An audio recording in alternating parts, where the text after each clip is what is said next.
Hello everyone.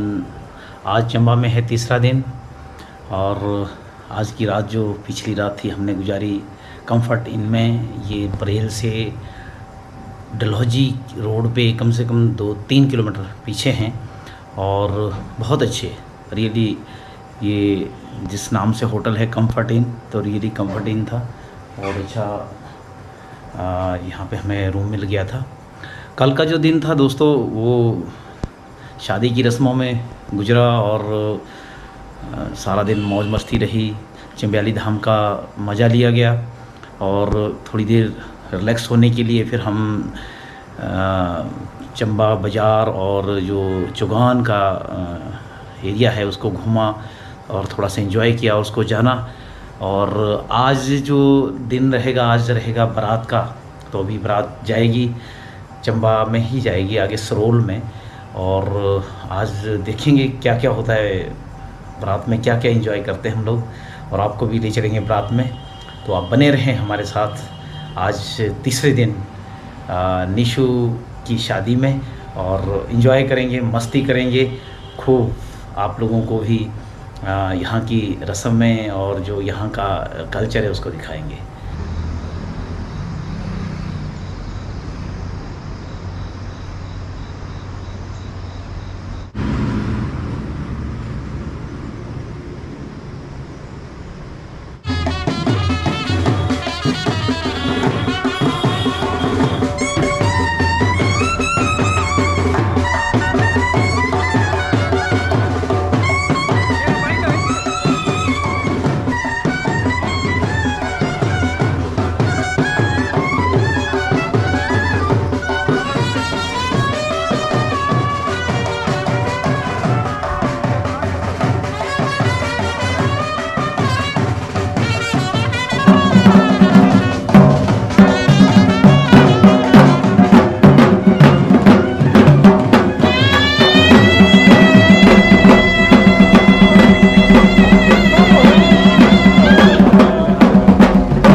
Hello friends, अब हमारी बारात का काफ़िला आगे चल चुका है और हम जा रहे हैं सरोल, जो चंबा से लगभग 3-4 किलोमीटर की दूरी पे है। तीसा रोड पे ये है। तीसा रोड जो आप मेरे पीछे देख पा रहे हैं, ये तीसा रोड है और यही किलाड़ पांगी वगैरह भी जाता है आगे।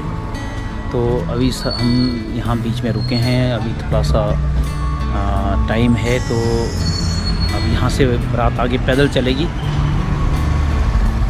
यहाँ पे आपको जो सामने की पहाड़ियाँ जो मैं दिखा पा रहा हूँ, ये पीछे ये है हमारा जो जोत वाली पहाड़ी, जहाँ से जोत चौवाड़ी की तरफ की। और यहाँ इस वक्त टेम्परेचर थोड़ा ज़्यादा है, गर्मी है, तो यह पीपल की छाँव में इस वक्त थोड़ी देर आराम कर रहे हैं, क्योंकि आगे जहाँ पे हमने जाना है, अभी बारात जाना है, वहाँ थोड़ा सा वक्त अभी बाकी है। थोड़ा हम जल्दी पहुंच गए हैं, तो आगे देखते बने रहें आप हमारे साथ और आपको बताएंगे कि चंबा में शादी का उत्सव किस तरह से मनाया जाता है। आप बने रहें। पर एक जो है वो एक हनुमान जी पे है ना। हाँ, ये कथा आती है कि उनका जो उनका दायरा था, जो जिस प्रकार की उनकी शख्सियत थी, एक बार उसकी आवश्यकता जो श्री कृष्ण भगवान जी को भी पड़ी, क्योंकि त्रेता पहले आ गया था, द्वापर युग बाद में आया। द्वापर में सुभद्रा को अभिमान हुआ कि मेरे से सुंदर नारी इस विश्व में कोई नहीं। और जो गरुड़ थे, गरुड़ को अभिमान ये रहा कि मुझसे तीव्र गति से कोई चल नहीं सकता। अच्छा। अब श्री हनुमान जी तो चिरंजीवी हैं, वो किसी भी भेष में कहीं भी मिल जाते हैं। तो श्री कृष्ण जी ने सोचा कि इन दोनों का अगर अभिमान तोड़ना है तो एक ही है जो तोड़ सकता है, हनुमान जी है। और उनके आदेश से श्री हनुमान जी अपने जंगल में कहीं एक जगह जीर्ण शीर्ण अवस्था में एक वृद्ध बन करके कहीं लेटे हुए। तो श्री कृष्ण जी ने कहा गरुड़ को कि गरुड़ जाओ, और कहते ऐसे ऐसे कोई एक है, कहते वानर, जो कि कहते वहाँ फला वन में लेटा है, उनको कहो कि उनको यहाँ श्री कृष्ण ने दरबार में बुलाया है। गरुड़ जी निकल गए, चले गए। तो गरुड़ जी चले गए तो उन्होंने देखा कि वो वहाँ पे विश्राम कर रहे हैं। उसने कहा कि मैं ऐसे से गरुड़ हूँ और आपको जो द्वारकाधीश ने बुला रखा। तो उसने कहा कि ठीक है आप चलो, कहते उन्होंने बुलाया तो मैं आता हूँ। कहते नहीं यार, तुम कहते हो वृद्ध, कहते तुम जीर्ण शीर्ण अवस्था में पड़े हो यहाँ पे, मेरे साथ चलो, मैं तुमको ले चलता हूँ अपनी तीव्र गति। कहते नहीं मैं आ जाऊँगा। कहते यार क्या मजाक कर रहे हो। उसने कहा कि नहीं आप जाओ भाई, मैं आ जाऊँगा। गरुड़ ने सोचा ये पता नहीं मूर्ख है, क्या बोल रहा है, लेकिन आगे गरुड़ जी आ गए। अब गरुड़ जी जैसे ही द्वार पे पहुँचे तो देखा कि वहाँ पे हनुमान जी पहले ही पहुँचे, और हमारे गरुड़ जी का जो है ना जो था वो भंग हो गया, उनका जो अपना जो अपने को बड़ा भारी मानते थे, अभिमान था भंग हो गया। तो श्री कृष्ण जी ने पहला अभिमान जो है गरुड़ का वैसे भंग किया। क्या बात। अब जैसे ही हनुमान जी अंदर आए तो सामने सुभद्रा बैठी हैं श्री कृष्ण जी के साथ, तो उन्होंने उनको प्रणाम किया। अब क्योंकि त्रेता में श्री रामचंद्र जी थे तो द्वापर में श्री कृष्ण के रूप में थे वो। उन्होंने कहा, कहते प्रभु मेरे प्रभु, ये आपके साथ ये कहते ये कौन है, कहते ये असुंदर सी नारी। सुभद्रा परेशान कि मैं अपने आप को विश्व की सबसे सुंदर नारी समझता हूँ, मुझे सुंदर बोले। कहते मेरे जो प्रभु है, कहते उनकी जो कहते हमारी जो माता हैं वो तो विश्व सुंदरी है। तो फिर श्री कृष्ण जी ने सुभद्रा को बोला कि सुभद्रा, इन्हें पहचानो कौन है, श्री हनुमान है। सुभद्रा का वहाँ पर जो है उन्होंने अभिमान भंग किया।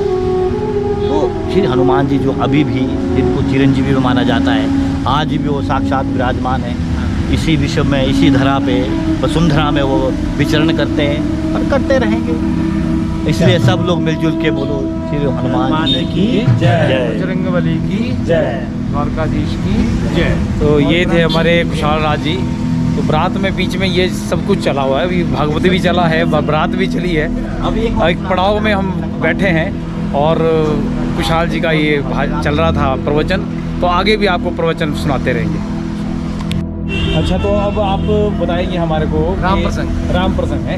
हाँ, देखिए श्री राम कहा गया है कि श्री राम जी का नाम सबसे ऊंचा, और राम नहीं, राम के नाम में जो है ना जी सब कुछ छिपा है। तो नाम की जो महिमा है इस पर बड़ा संशय है। लोग सोचते हैं कि नाम पर क्या रखा है, तो इसके विषय में एक प्रसंग आता है और रामायण में श्री वाल्मीकि जी ने जो है इसको बड़ा विस्तार से इसको लिखा है। जब श्री रामचंद्र जी जो है समुद्र के किनारे लंका पर चढ़ाई करने के लिए और सुग्रीव जी की सेना के साथ जब थे, तो बात आई कि इस 84 कोस योजन जो है सागर को कैसे पार किया जाएगा। एक समस्या खड़ी होगी। तो नल और दिल को बुलाया गया। तो जब उन्होंने वो पत्थर डाला तो पत्थर वो डूब जाते थे। जिस पत्थर पर श्री राम लिखा वो पत्थर कभी नहीं डूबा, वो तैरने लग गया। अब इस प्रकार से धीरे धीरे वो सागर पर जो है पुल का निर्माण होने लगा। इंजीनियर। हाँ बिल्कुल। तो हाँ, आप ये कह सकते कि वो उस काल के इंजीनियर थे। मतलब हमारा जो भारतवर्ष का जो प्राचीन अगर आप इतिहास देखें तो हमारे यहाँ पे बहुत विद्वान हुए हैं, इंजीनियर हुए हैं। बिल्कुल। जब ये सारी खबर जो है लंका में पहुंची तो वहाँ हाहाकार मच गया। अब रावण तो विद्वान थे, चारों वेदों के ज्ञाता थे। तो रावण ने कहा कि मेरी जितनी भी सेना है, मेरे जो लोग हैं वो तो निरुत्साहित हो जाएंगे। तो उसने कहा कि इसमें कौन सी बड़ी बात है, अगर श्री राम के नाम का पत्थर अगर तैर रहा है तो रावण के नाम का पत्थर भी तैरेगा। वो अपने सारी सेना दल बल को लेकर के जो है वो सागर किनारे चला गया। उसने कहा एक पत्थर जिसने रावण लिखा, और रावण जैसे नाम से पत्थर डाला तो रावण के नाम का पत्थर तैरने लग गया। और सारी जो है सेना में जोश लंका में। अब जब रावण महल में वापस आते हैं तो मंदोदरी बहुत विदुषी है। उसने कहा इसके पीछे जरूर कोई ना कोई बात है। उसने कहा था, रावण से पूछा कि रावण महाराज आप ये बताएं कि सब संभव कैसे। अब पत्नी थी, झूठ तो कह नहीं सकते थे। तो उसने कहा कि देखो मंदोदरी तुम सब जानती हो, मैंने जब कहते इस पत्थर पर रावण लिखा तो मैंने कहा तुझे सौगंध है राम की कि डूबियो मत। और श्री राम के नाम से उस दुष्ट रावण के नाम का पत्थर भी तैर गया। इसीलिए हम कहते हैं कि राम से राम का नाम ऊंचा है। आप राम नाम लेते रहो। बोलिए सियावर राम। सोनी पर्सनालिटी ਦੇ ਨਾਲ ਸ਼ਿਮਲੇ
अब आगे का जो कार्यक्रम रहेगा, लगन और विदाई और वधू प्रवेश वगैरह, ये अगले एपिसोड में मैं आपको बताऊंगा।